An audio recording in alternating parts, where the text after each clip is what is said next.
Steve Price in for Chris Kenny. I hope you have a great Australia Day tomorrow. Celebrate hard and just show all those people who hate our country how wrong they are. Let's get straight into our panel. Amanda Rose is with us from Small Business Women Australia and Leisa Goddard from Adoni Media.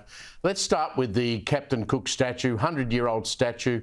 Been hacked down by protestors in St Kilda, spray painted with this slogan, "The colony would fail." What a joke that is. Leisa, these vandals, I said at the beginning of the program, the police now really need to investigate this with all of the resources they have, because to go to their level, I mean, it's one thing to spray paint a statue, but to take out an angle grinder and take the Cook statue off just above the ankles, that's a whole level, again, of what I would describe as suburban terrorism. The police need to act pretty quickly here, don't they?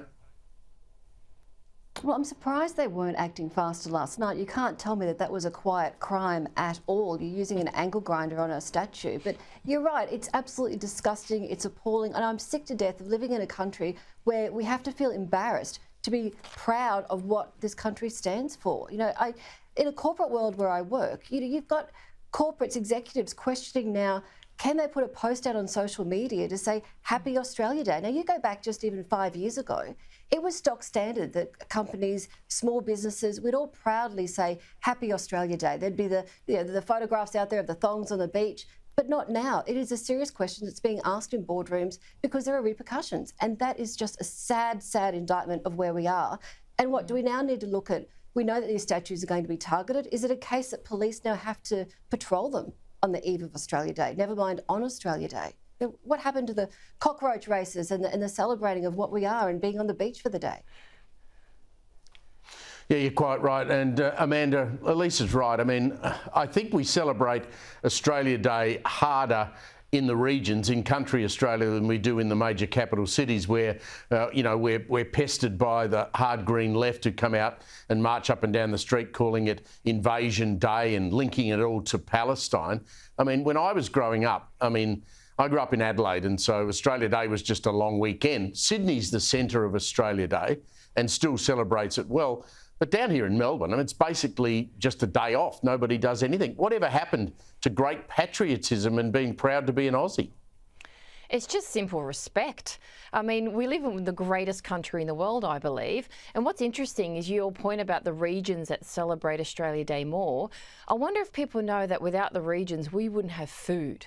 So Australia pretty much wouldn't exist. We wouldn't have a supply chain to live off if it wasn't for our country folk and the farmers and so forth. So we need to understand, they understand their role in making Australia great, and we need to respect that. But we also, the diversity of Australia, the inclusivity of Australia, this type of behaviour is the complete opposite to that. We can't claim to the rest of the world that we're inclusive and we embrace differences, and then something like this happens. So yes, the police need to deal with it swiftly. It's criminal. And also don't forget, social media is such a big, I'd say, influencer on things like this, because people love doing things just for the likes or to show off. So we need to show people that is not acceptable. Just, trying to get likes on your social media by doing something so appalling is wrong.